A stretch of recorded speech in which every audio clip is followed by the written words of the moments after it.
Hello dears, ഇതേപോലെ അഴുക്ക് പിടിച്ചിട്ടുള്ള അരിപ്പൊക്കെ നിങ്ങളെ വീട്ടിലുണ്ടെങ്കിൽ ഈ ഒരു ട്രിക്ക് ചെയ്ത് നോക്കൂ കേട്ടോ. നമ്മൾ ബ്രഷ് വെച്ചിട്ടോ അല്ലെങ്കിൽ സ്ക്രബ്ബർ വെച്ചിട്ടോ ഒക്കെ ഇതിങ്ങനെ ഉരച്ചിട്ട് കഴുകുമ്പം അത്രത്തോളം വൃത്തിയായി എന്ന് വരില്ല. പക്ഷേ എങ്കിൽ ഈ ഒരു ട്രിക്ക് വെച്ചിട്ട് നമ്മൾ ചെയ്യുകയാണെങ്കിൽ നല്ല രീതിക്ക് തന്നെ വൃത്തിയായി കിട്ടും. അതേപോലെ നമുക്ക് അധികം അധ്വാനിക്കുകയും വേണ്ട കേട്ടോ.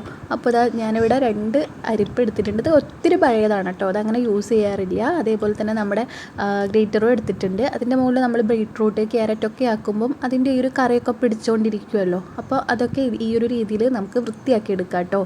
അപ്പോൾ അത്യാവശ്യം നല്ല രീതിക്ക് തന്നെ ഈ ഒരു അരിപ്പ ചായേൻ്റെ ഈ ഒരു കറിയൊക്കെ പിടിച്ചിട്ട് നല്ല രീതിക്ക് തന്നെ അഴുക്കായിട്ടുണ്ട് കേട്ടോ. അപ്പോൾ ഇത് ഞാൻ സ്ക്രബ്ബർ വെച്ചിട്ട് സോപ്പൊക്കെ എക്സോ സോപ്പൊക്കെ വെച്ചിട്ട് പാത്രം കഴുകുന്ന ഈ ഒരു സോപ്പൊക്കെ വെച്ചിട്ട് ചെയ്ത് നോക്കി. പക്ഷേ എങ്കിൽ കളർ അങ്ങനെ നല്ല നിറമായിട്ട് കിട്ടുന്നില്ല. അങ്ങനെയാണ് ഈ ഒരു ട്രിക്ക് ഉപയോഗിച്ച് നോക്കിയത് കേട്ടോ. അപ്പോൾ നല്ല രീതിക്ക് തന്നെ പുതിയൊരു അരിപ്പ പോലെ തന്നെ വൃത്തിയായിട്ട് കിട്ടിയിട്ടുണ്ട് കേട്ടോ. അപ്പോൾ അതിന് വേണ്ടിയിട്ട് ഒരു പാത്രത്തിലേക്ക് കുറച്ച് ബേക്കിംഗ് സോഡയാണ് ഇട്ട് കൊടുക്കുന്നത്.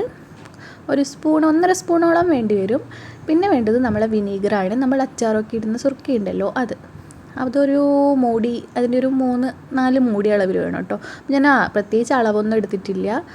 ഒരു 3-4 മൂടി അളവിൽ വേണം. പിന്നെ നല്ല വിസ്താരമുള്ള പാത്രമായിരിക്കണം. അപ്പോൾ ഇതൊരു കുഞ്ഞു പാത്രമാണ് കേട്ടോ. ഈ ഒരു പാത്രം ഞാൻ മാറ്റിയിട്ടുണ്ട്. അപ്പോൾ കാരണം നല്ല വിസ്താരമുള്ള പാത്രത്തിലേക്ക് ഇട്ടാൽ മാത്രമാണ് ആ ഒരു അഴുക്കുള്ള ഭാഗത്തേക്കൊക്കെ നമ്മൾ ഒഴിക്കുന്ന ഈ ഒരു വിനീഗറും ബേക്കിംഗ് സോഡയൊക്കെ നന്നായിട്ട് പിടിച്ചെടുക്കും കേട്ടോ. പിന്നെ ഇതിലേക്ക് ഞാൻ ഒരു 2 ഗ്ലാസ് വെള്ളം ഒഴിച്ച് കൊടുത്തിട്ടുണ്ട്. പിന്നെ വേണ്ടത് നല്ല ബാർ സോപ്പാണ്. നമ്മൾ തുണിയൊക്കെ അലക്കുന്ന സോപ്പ് ഉണ്ടല്ലോ, അത് മുഴുവനായിട്ടൊന്നും വേണ്ട, ഒരു ചെറിയൊരു കഷ്ണം മതിയാവും. അത് തിളയ്ക്കുമ്പം തന്നെ ഈ ഒരു സോപ്പ് നല്ല രീതിക്ക് തന്നെ അലിഞ്ഞ് കിട്ടും. അപ്പോൾ ഇത് നമ്മൾ ഈ ഒരു വൃത്തിയാക്കേണ്ട അരിപ്പയും അതേപോലെ തന്നെ ഗ്രേറ്ററും അങ്ങനത്തെ എന്തെങ്കിലുമൊക്കെ സ്പൂണിൻ്റെ അടുത്തൊക്കെ ചായക്കറൊക്കെ പിടിച്ചിട്ടുണ്ടാവില്ലേ, അങ്ങനത്തെ ഒക്കെ ഉണ്ടെങ്കിൽ ഈ ഒരു വെള്ളത്തിലേക്ക് ഇട്ട് കൊടുക്കുക.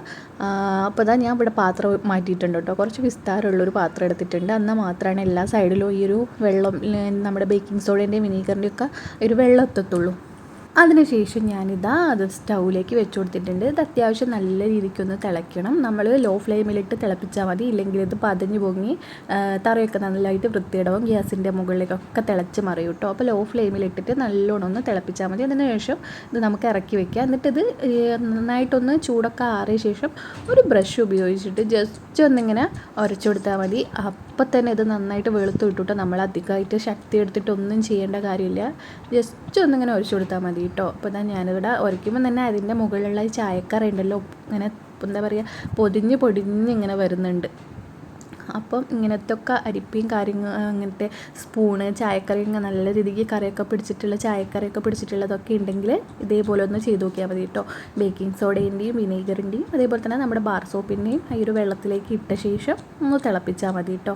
അപ്പോൾ ഞാൻ മുഴുവൻ ഇവിടെ കഴുകിയെടുത്തിട്ടുണ്ട്. നിങ്ങൾക്ക് കണ്ടാൽ തന്നെ മനസ്സിലാവും നല്ല രീതിക്ക് വൃത്തിയായിട്ട് കിട്ടിയിട്ടുണ്ട് കേട്ടോ. ഈ ഒരു അരിപ്പേൻ്റെ ആദ്യത്തെ കൊല്ലം കണ്ടതല്ലേ, അപ്പോൾ നല്ല രീതിക്ക് തന്നെ രണ്ടും വൃത്തിയായിട്ട് കിട്ടിയിട്ടുണ്ട് കേട്ടോ. അപ്പോൾ ഇങ്ങനെ കളയാനൊക്കെ വെച്ചിട്ടുള്ള അരിപ്പൊക്കെ ഉണ്ടെങ്കിൽ ഈ ഒരു രീതിക്ക് ചെയ്ത് നോക്കൂ കേട്ടോ. അപ്പോൾ വീഡിയോ ഇഷ്ടമായിട്ടുണ്ടെങ്കിൽ വീഡിയോ ഒന്ന് ലൈക്ക് ചെയ്യാൻ മറക്കരുത്.